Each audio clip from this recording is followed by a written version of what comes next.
It is the 32nd day of my journey. We stopped for some provisions in Peka. While at port, I overheard by accident a conversation with the captain and his first mate. I didn't mean to eavesdrop, but the tone of their voices caught my attention. I managed to make out only a word here and there, but the anxiety I heard suggests that they are deeply troubled by what I assume is the next leg of our voyage. I don't have high hopes about your survival, but maybe you can prove me wrong. Better equip yourself before the night falls. So there is a day-night cycle, as I alluded to earlier. And I guess we want some good stuff before that really descends upon us. We will see the sunset very soon. But yeah, so he says this is a wonderful island, but maybe quite a dangerous one too. It certainly seems very pretty. But I wonder what he means by wonderful. There's some crazy magic stuff going on here. We find here, hidden by the boat, this is actually pretty easy to miss, a Zafi robe. This robe protects its wearer from the biting cold and burning heat of the Zafi Desert. So the Zafi Desert is a place very nearby to the Isle of Nex where this game is set. You can see it on the world map, and I guess this just means that someone from that area of the world came to Nex once and left this behind. Are they dead now? Who knows? This seems to be a bit of a dead end, but eventually a secret door will open here, allowing us back out through this way. So do remember that it's there.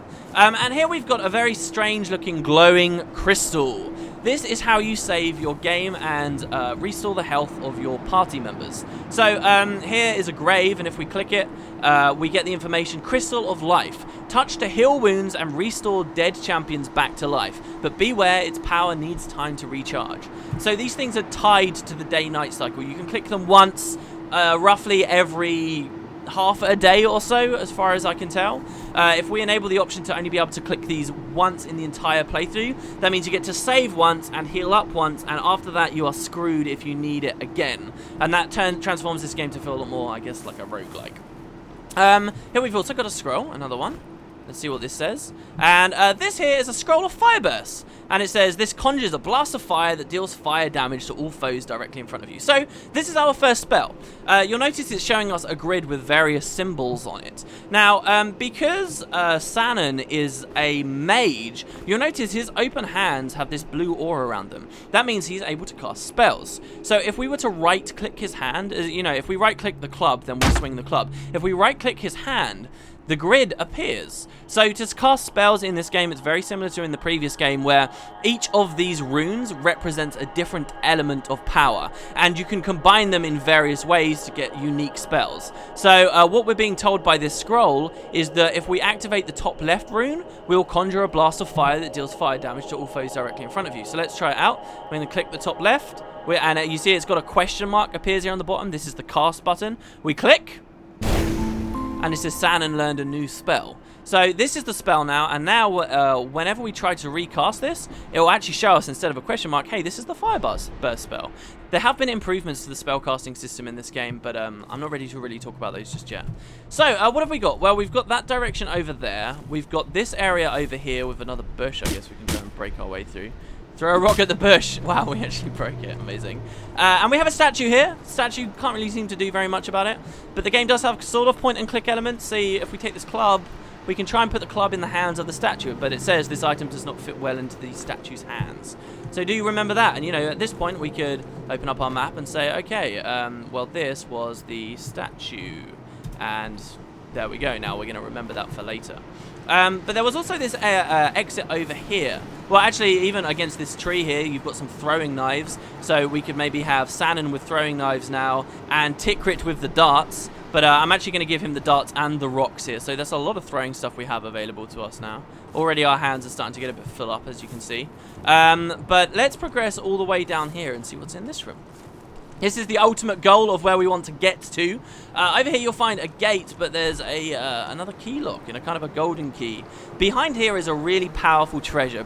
Basically, in many regions of the world, you'll find these golden key doors, and behind them lies great riches for you, but they're usually behind very difficult puzzles or interesting puzzles that you need to figure out. So we'll remember this is here for now, but we can't seem to get in there. There's a mysterious looking ring of rocks on the floor here. Doesn't seem to do very much. And otherwise, the area seems a little barren until you get over here. where you can clearly see there's a very cool looking place there, like some kind of deep, dense forested area. How do we get through there? Well, this is the end of the level, and by clicking on this grave, it says, welcome to the location of your first challenge. When you are ready, stand in the circle and call out the Guardians, the Island Master. So what does that even mean? Well, that's a bit of a riddle for us to figure out. Right now, I'll tell you though, we can't do anything here just yet. How about we head down that final branch and see exactly what is going on. And I desperately want to keep the pace up here so we can get through. So, we come into this room, and it's, again, another locked gate. There's a load of pressure pads. Locked gate, and it says here, X marks the spot. What the hell does that mean? X marks the spot. This game has been so interesting to play since it's only just come out. There's no guides or anything online for it, right? I'm basically trying to create a guide here. But there's nothing you can go to reference right now that says, oh, here's how you do this puzzle. Here's how you do this puzzle. So we're on our own. How the hell do we figure this out? Luckily, this one's fairly simple. There's a lot of pressure plates. None of them seem to open the gates. Now, I've already told you guys you can weigh pressure plates down. So what do we want to do? Just put weight on all of them? Or maybe we just want to put weight in such a way that we create an X formation. And there you go. The gate will open. Even better, once this gate has opened, you don't need to keep the weight down. So you can come along and recollect all of your gear that you've just thrown away. Something I missed on my first playthrough of the game. And eventually, ultimately came back and was like, yeah, I definitely want all this stuff. Because, I don't know, I started dying a lot and I felt like I was missing something huge, but maybe the game's just a little bit more difficult than the previous one. This hint says if you need to read the previous hints, then you can find that in the menu, and here is a goblin dude. Now, that passage of text I read you guys at the start of this episode is actually one of many that appears in a manual, again, buried deep within the installation folders of the game. And that also includes a bestiary of many different enemies you'll find around the Isle of Nex, that we can read to find out like extra lore and extra information about the game maybe other people would have been missing. In the previous game, you could hold right click to examine stuff, and you can't, oh, hello. You can't really do that anymore, which is a shame, but we do have the bestiary, and I'll be able to integrate that into this series so you guys can see it at any time. Anyway, we want to click as much as we possibly can.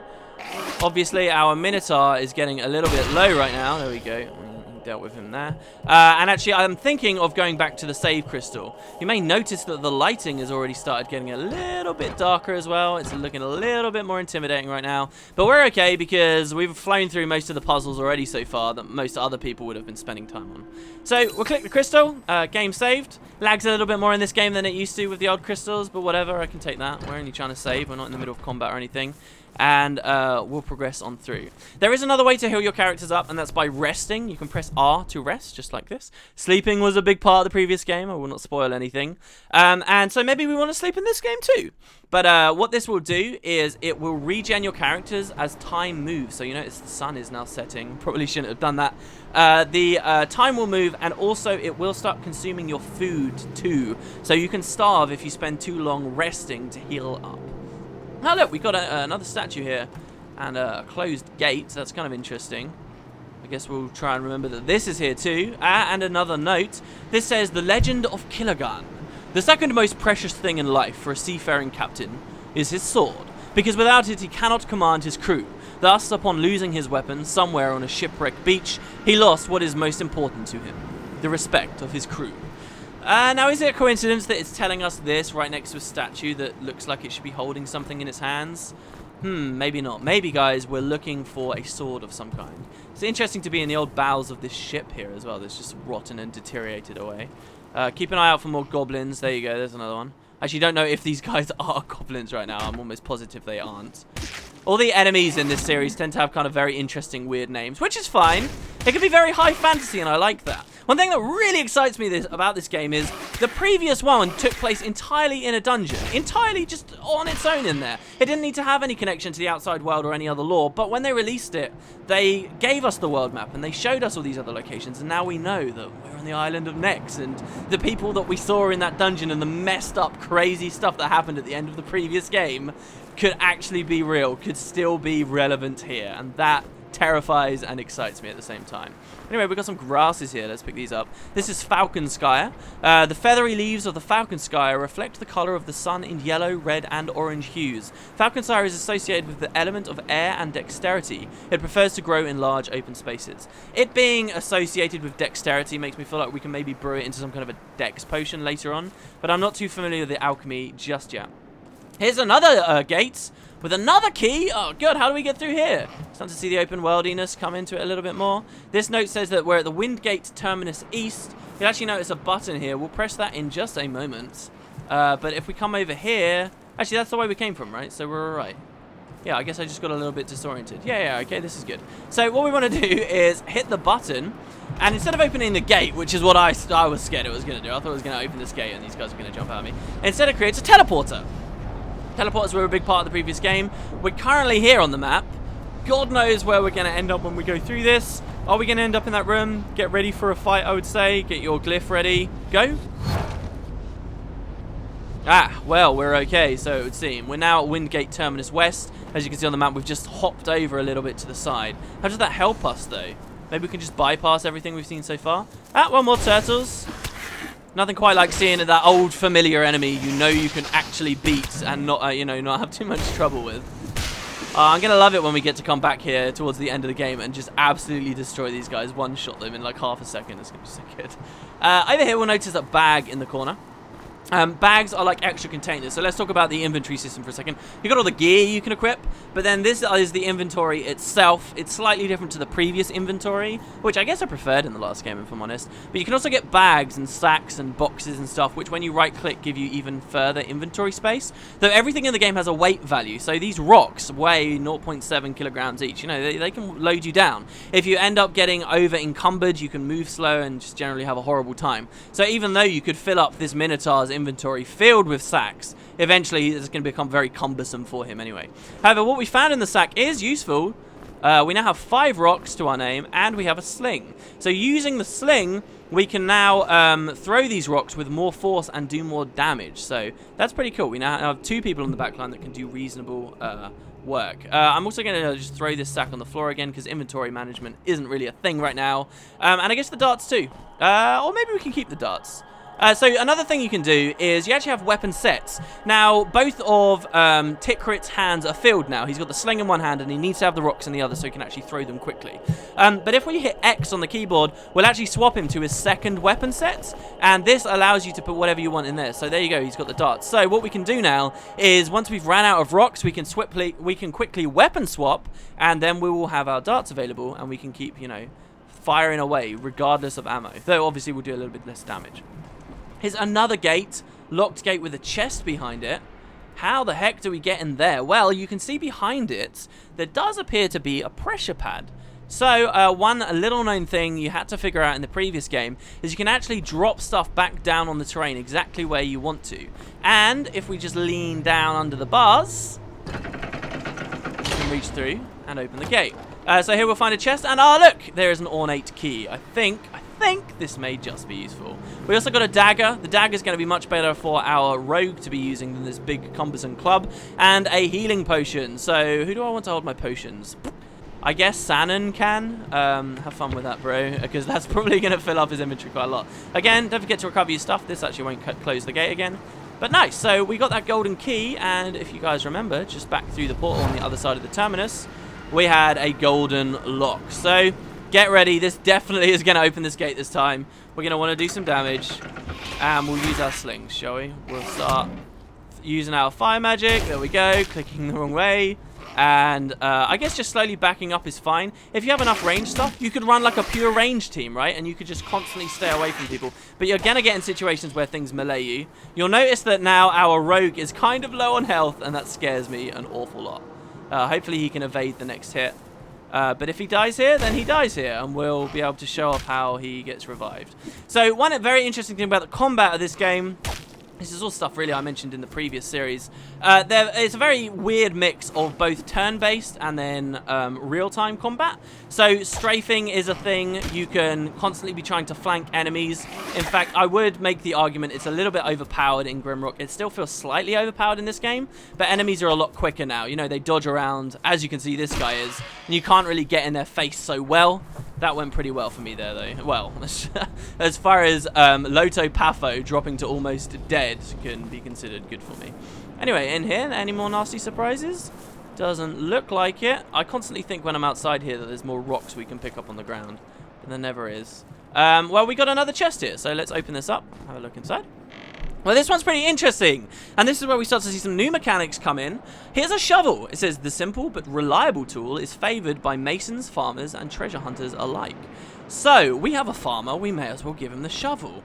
And here we've got some smoked sea bass as well. I'm actually loading so much stuff onto Tikrit, it's unreal.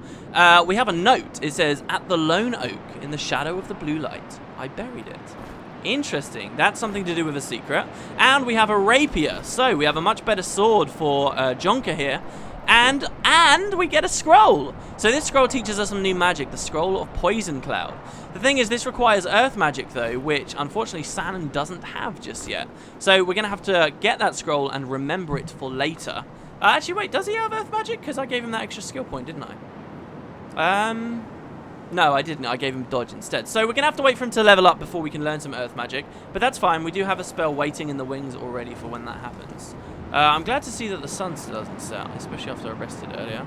And I guess now that we're done with that, the main thing you should have paid attention to there is the fact that we got the sword. Now, because I'm me, I guess, the main thing I was obsessed with was this shovel. I was like, what the hell is the shovel used for? This note is obviously interesting somehow. So here's a statue, and you remember our story about if you lose your sword, you lose your respect. Well, the idea here is we're going to put the sword onto the statue. But before we do that, let's head back into the earlier area. We can heal up our lizard man if we like, but you'll notice he actually regenerates health very quickly. This is because I gave him a trait. Actually, no, I didn't give him the trait. Lizard men get a trait where if they want, they can regenerate health very fast, but I forsook that. So let's read the note again. We're back near the crystal, okay? The note says, at the lone oak in the shadow of the blue light, I buried it. Well, the only thing we've really seen that emits a blue light is the save crystal. And here's a lone oak tree. So what do we want to do? We want to use the shovel. So here's a new mechanic. Whenever you right-click the shovel, you will spend time of the day will pass, to actually dig. You'll notice in front of us now that a hole has appeared here. Not a very convincing-looking hole, but a hole has appeared here. So what we want to do is dig around the oak as best we can, and we'll dig up a treasure chest. And you can dig almost anywhere in the game if the ground's too rocky. You can't. Obviously, if you're in a river or something, you can't. But it's a huge thing. There are so many places stuff can be hidden in this game just because of digging. Here you'll find an embalmer's robe. We may as well... Actually, the frontline guys already have robes. We'll equip that since he's been doing so much hard work to Tikrit here. The embalmer's robe is a ceremonial robe with numerous hidden pockets filled with tiny vials of putrid-smelling chemicals.